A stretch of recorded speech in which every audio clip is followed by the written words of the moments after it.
Humans of the cardboard, welcome back to Just Nuts, guys. Today, we're looking at Dark World, but this is a really weird build of Dark World. We're actually doing Dark World Control. Everybody and their mother has been playing Dark World Combo, just the crazy wombo combo variant that just wants to like hand rip your opponent for 4 cards with Silva, and then set up like 1 or 2 interruptions after that, and yeah, the game's just over.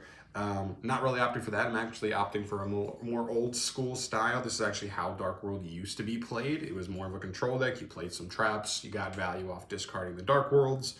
But we have more new tools that help do that strategy a little bit more. And you guys know this is definitely more my style. So, yeah, shout out to Seph. She's behind the camera. She's killing it as always. But, yeah, let's get into this. Starting off here with our Dark World monster lineup for the small guys. We have triple copies of the new guy, Genta, triple copies of Snow, and then triple copies of Beige. Yeah, these are the only small ones I play. Genta is incredible. Genta might actually be like the best card from the new support, or at least maybe the best starter at the very least. This card's amazing. It gets you so much value. This plus like any other Dark World in hand is a lot of value. It's really good. Snow, probably just overall the best Dark World card because it just searches every single Dark World card when it's discarded. It's really great. And then Beige, he's just an extender, but because these are all 4s, especially Genta, opening Genta plus Beige like gets you into a rank 4 plus a draw and without your normal summon, which is really solid. So Beige just a decent extender. I don't play Brow. Its level doesn't work, and we're not really trying to link climb in this variation of the deck all that much, so I just don't think it's that necessary, to be honest. But yeah, that's it for all of those. Moving on to the normal summon package, is going to be a little bit spicy here. Triple copies of Tour Guide from the Underworld, and 1 copy of Lilith, Lady of Lament. One of my personal favorite cards of all time. But yeah, this is a really cool package. Tour Guide can either get you into a 1-card rank 3, or it's going to get you Lilith with her effects. And because we play traps in this variant, you're going to be able to get a trap, turn 1. Set straight from the deck there, and it gets you a discard. That's just all it is. If you don't know the play, you just go like normal Tour Guide, special Lilith, link these 2 off for the new Muckracker link, and then you have a discard as effect with Muckracker, so that way you're triggering your Dark Worlds, and then you reborn Lilith, and now Lilith contribute herself or the Muckracker to get you a trap from deck. So it's a discard outlet, so it's consistency that way with the Dark Worlds while also getting you a trap straight from deck, or just making a rank 3, facilitating Zeus, whatever you want to go for there. Into the rest of the Dark Worlds, the big ones, triple copies of Rainbow and triple copies of Grapha, followed by 1 copy of Lucent. Yeah, I mean, there's not much to say here other than Rainbow, I guess, is the new one. He's amazing. When he's discarded, he searches any high-level Dark World, so I added Lucent before I wasn't playing it, but if you don't play it, the only thing it searches is Grapha, which, you know, it's good. Normally, you're totally fine searching Grapha, but sometimes you want to search another monster, so I put the Lucent in there for that. It's also a 6, so it can make rank 6 plays potentially with like the Bestials or whatever, but yeah. And then Graph is amazing. The ability for them both to come back and you just get beaters continuously from grave is actually low-key good, even though that doesn't sound like it's good for 2022. It really is. And yeah, so that's really good. And then Graph getting pops, Lucent just being a body to be able to go for, so that way you can bounce it to get Rainbow out on field is really nice. And then the only other monsters I play in the main are just a small Bestial package. I was messing around with more of this before, but it's just a little bit too much before. I was playing like a full, I think like 5 or 6 Bestial lineup. I think 3 is fine. I just was bricking on them, seeing a little bit too many of them without seeing enough Dark World stuff. But yeah, they're still really good, and you put Darks and Graves, so you facilitate them. They're good. Into our spells. 2 copies of Gates of Dark World, triple copies of Dark World Archives, 2 copies of Dark World Ascension, and 1 copy of Dark World Puppetry. All these cards are great. The field spell is amazing now because of Genta. Normally you'd want to just be getting it off Genta, but to be honest, opening it is not the worst depending on what the rest of your hand is, so that's really good. And I do play Desire, so I want to play it at 2. Archives is amazing. This card essentially says discard 2 to draw 2. But in a deck where you get value off of every discard, it's more just like draw 2, pretty much. And then Ascension's amazing because it's a both these are quick plays, which is the icing on the cake because it allows you to like trigger any of your discard effects on the opponent's turn, like Grapha to pop something, or another, card, Rainbow or Snow, to like search Grapha if you have another quick way to discard. Really good in the fact that it adds itself back, and it's amazing in the grind. The boss monster is amazing. And then Puppetry. So Puppetry is definitely, I feel like, slept on, but it's actually such a good one-out. This card's incredible. If you set this up with Grapha in hand, it's just like a triple BD Crow that also pops a card. And that's just like insane to me. So definitely wanted to fit that card in the deck. These are all searchable off Snow. I love them. Moving into the rest of the spells, just draw power, double desires, because that's 2 on the ban list, and then triple copies of Allure. We play like 20 something cards in the monsters that are dark. I think it's something like 22 or 23. We're on a 44 card deck, which I know sounds weird, but there's just a lot of stuff I wanted to fit.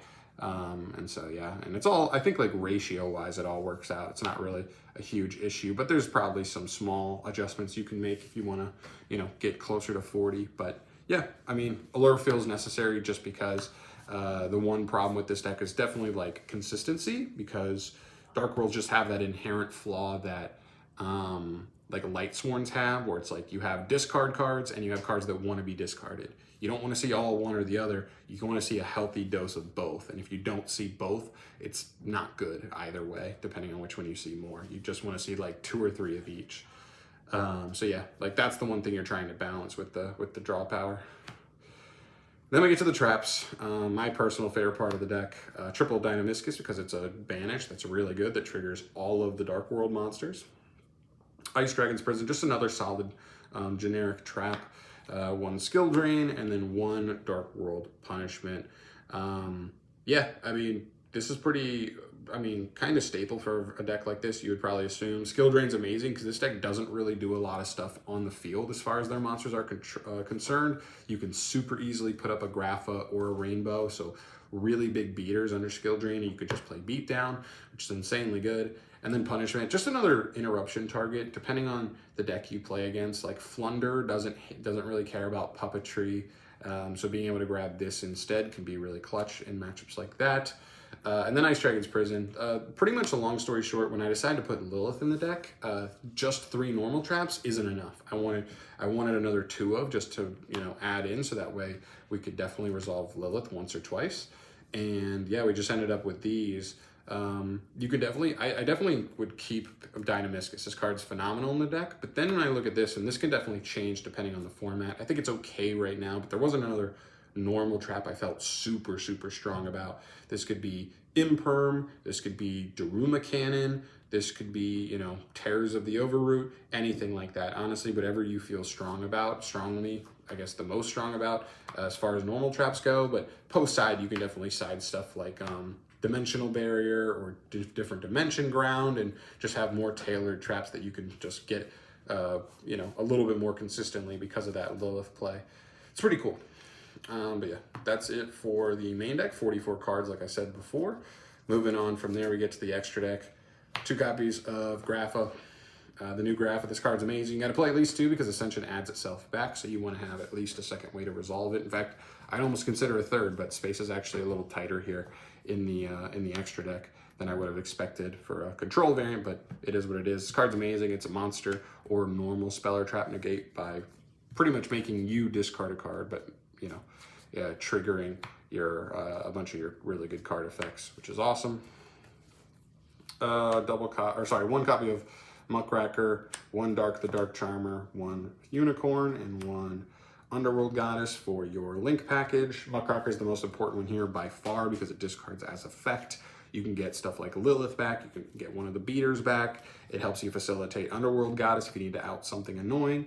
And then these are just kind of utility as well, making a dark, spinning something, whatever might come up. Unfortunately, Unicorn discards as cost, so it doesn't trigger your Dark Worlds, but it can still come up to save the day at certain points. Exceeds, just generic rank 4s, Dugaras, Baguska Dweller. These are basic depending on the deck you're playing against. You make an end board with one of these if you have access to the rank 4 plays. And then Dugaras. Dugaras is really cool because he has an effect where he draws 2, then discards 1 as effect, so triggering your Dark Worlds again. But so draw 2, then discard a Dark World is really good. Pretty cool. That effect's really sweet. More cool stuff. DDD Stone King Darius, DDD Wave King Caesar, DDD Marksman King Tell, and DDD Divisor King Deuce Machinex. All really cool. I know you guys have seen me mess around with these a little bit, whether it's you know, Labyrinth or other decks that can potentially fit this stuff in. Really, really cool. So whether you're doing the tour guide play that can make DDD Stone King Darius, or you're doing a rank 4 play with like Genta to make a Wave King Caesar, you're going to be able to make either a 2 or 3 activation Deuce Machinex off of those, which is really, really cool. Just a cool aspect of the deck that we're able to take advantage of there, and I definitely recommend this package because sometimes you just have traps with like a tour guide and you don't even need the tour guide discard, so you're just like, oh, let me just make a big Deuce Machinex with a bunch of traps behind it. Only rank 8 I play is Lancelot. I didn't have a ton of room to play multiple rank 8s, so this card's kind of the best of all worlds. It attacks directly, so it facilitates Zeus. It pops a monster when it does, so it's a removal for a monster. Then it's a negate after that. It kind of covers everything. But yeah, it just kind of does a little bit of everything. And then you have Zeus, just because of all the rank 4s, or all the Exceeds we play in general. This card just obviously can come up. Lancelot facilitates it, and even like if you do it on top of like Machinex, like it's even bigger with a ton of materials, so you got to play Zeus in my opinion.